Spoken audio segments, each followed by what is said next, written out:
Today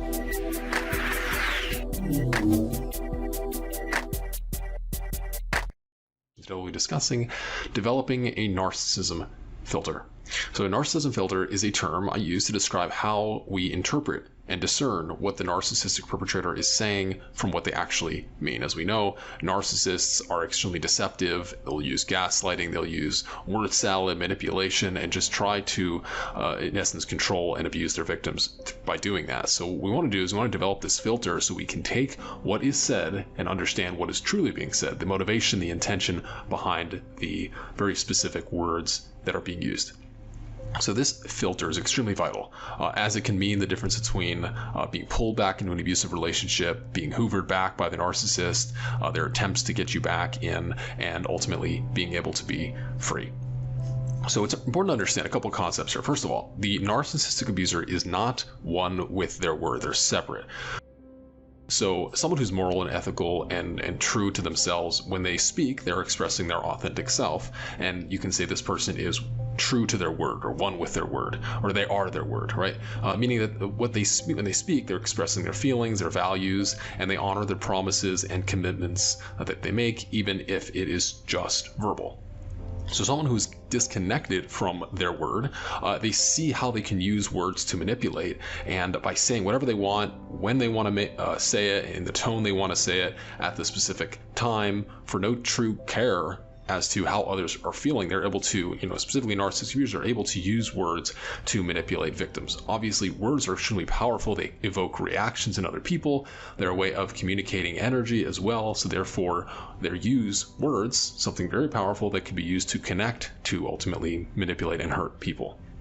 So narcissists study their victims and identify what it is that has importance to them, and in what words, what are trigger words, and use those very words to evoke a specific reaction in order to get a strong reaction. And once you get somebody reactive, you can ultimately control and manipulate them and hurt them much easier. So on the way out of an abusive relationship with a narcissistic perpetrator, with an abusive relationship, right, in an attempt to hook you back in, narcissistic abusers will use these trigger words, try to get you dysregulated, to distract you, usually love and fear, intimidation, in order to manipulate victims through their very own emotions. I guess you can say they're using their own emotions, the victim's own emotions, against them. Now, this is why it's so important to identify what's being said and why it's being said, what the intention is. It is not random. The words, the way they use them, narcissists use these words. And now here's the thing. If a person is too reactive, if they're unable to look past their initial feeling, then they're going to be highly reactive and ultimately very easily manipulated. So it's important to develop the skill of non-reactivity and feel the pain, work through the pain, and create a pause where you can understand, okay, I feel this way, what's actually going on. That way you can create a little bit of an interruption and ultimately study what's going on, as opposed to getting reactive and people pleasing or running away or dissociating or shutting down.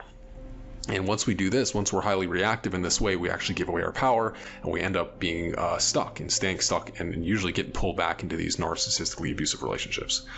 Now, once we can take responsibility for our triggers, for our reactions, for our emotions, this is otherwise known as our wounds, right? And practice that pause, like I mentioned, that non-reactivity, work on that life skill, which is feeling the initial feeling without reacting, and then it's giving us the mindfulness, the time we need to identify what is really going on. Once this is done, when this is the case, you can really set yourself free from the prison of the narcissistically abusive relationship, and ultimately from the prison of our own minds, from the past, from our heads, living in our heads, and just be able to be truly present.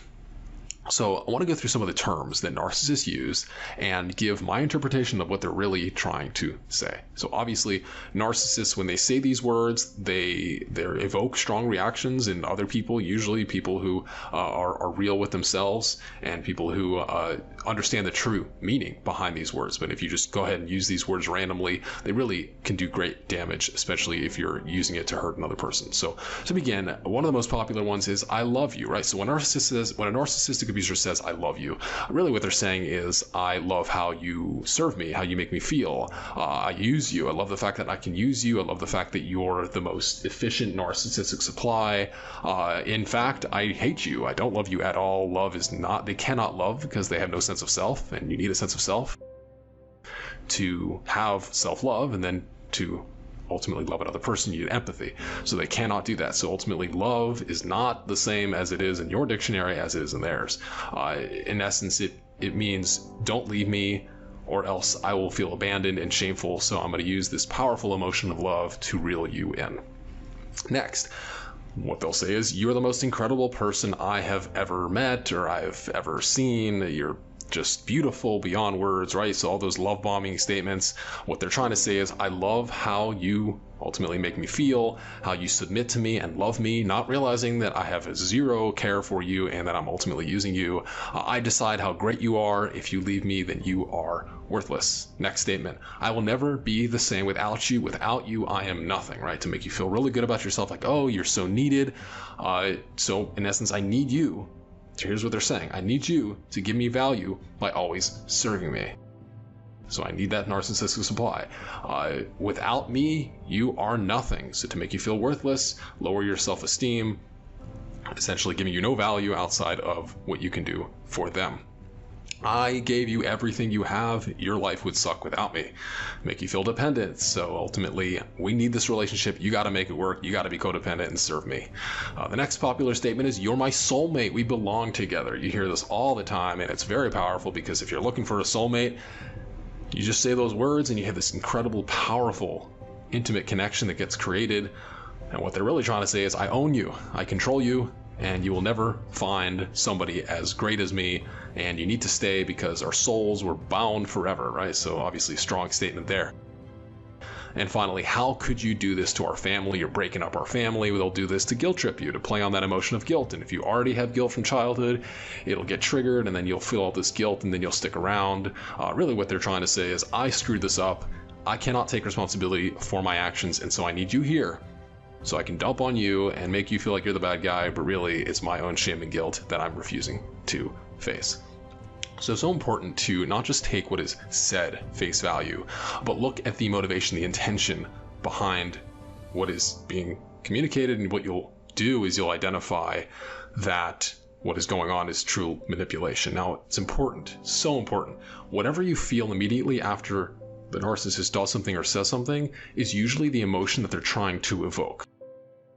Usually guilt and shame, fear, intimidation, humiliation. So that's the feeling that when they awaken that feeling and you give away your power by reacting strongly, in essence, they control you.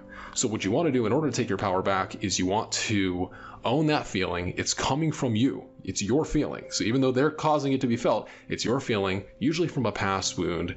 Accept responsibility for that feeling, identify the feeling, work through it, identify your specific immediate reaction, work through that, and your immediate self-talk, work through that. Just take responsibility for you and realize that nobody else can save you from your own self. You need to really focus on yourself and heal, be your own healer, and then you don't give away your power to other people to save you, to fix you, to love you, to give you protection, safety, and love, all the things we wanted from childhood, but rather you can give those to yourself, and that's how you take your power away from the narcissist. Thank you all so very much for joining me for today's episode. Until next time, all the very best.